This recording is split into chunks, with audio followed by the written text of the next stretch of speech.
Good morning, everybody. Glad to have you here today. Thank you for joining me. If you want to follow along, we're going to look at the first verse of chapter number 2 in 1 John. As you're doing that, if you will, like, share, comment.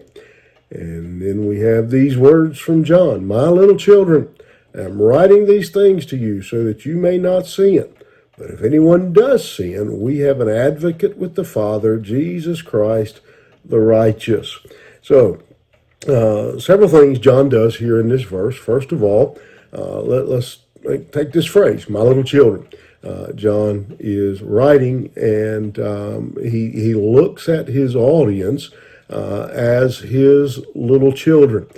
He's not meaning that as an insult. He's not saying they're childish, but he is saying, I love you like a father. This is John's way of again, expressing to his audience his deep love for them.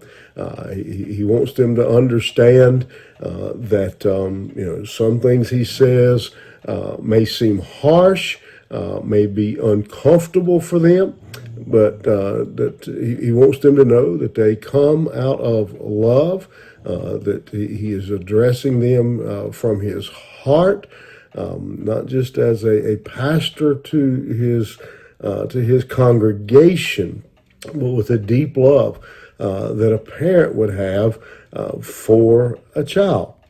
And he has just really said to them that there's no joy in sin. You shouldn't sin. You don't want to sin. And he says, I'm writing these things so you won't sin. I want you to strive to eliminate sin from your life. I want you to be obedient to the things of the Lord. I want you to be obedient to His Word, to His teachings, and that you will continue to grow and to become closer to the Father, so that you strive to eliminate sin from your life, that you have a joy-filled, obedient life, and that is my goal for you. But if you do sin, he says, I want you to know that's not the end of the world. That if you do get tangled up, if Satan snares you, trips you up, and you do sin, he says, I want you to know, again, that's not the end of the world. We have an advocate. And this is a beautiful, beautiful truth that John is sharing with us here, that we have an advocate. We have an attorney. I have people I know, friends of mine, who have this thing called, and you see it advertised. Some of you may even have this thing called prepaid.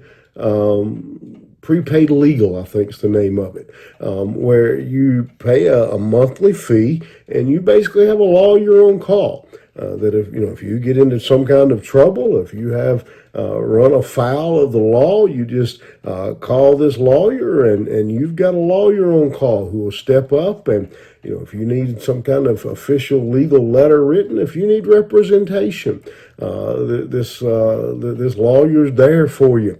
That's what John is saying here, that we have prepaid legal. It was paid for at Calvary, and we have a lawyer, a defense attorney, who will plead our case. And if you are a believer, if you have accepted Christ as your Savior, he's saying Jesus Christ stands for you. He stands before the judge. He pleads your case. You couldn't afford a lawyer on your own. You couldn't afford a defense. You couldn't defend yourself.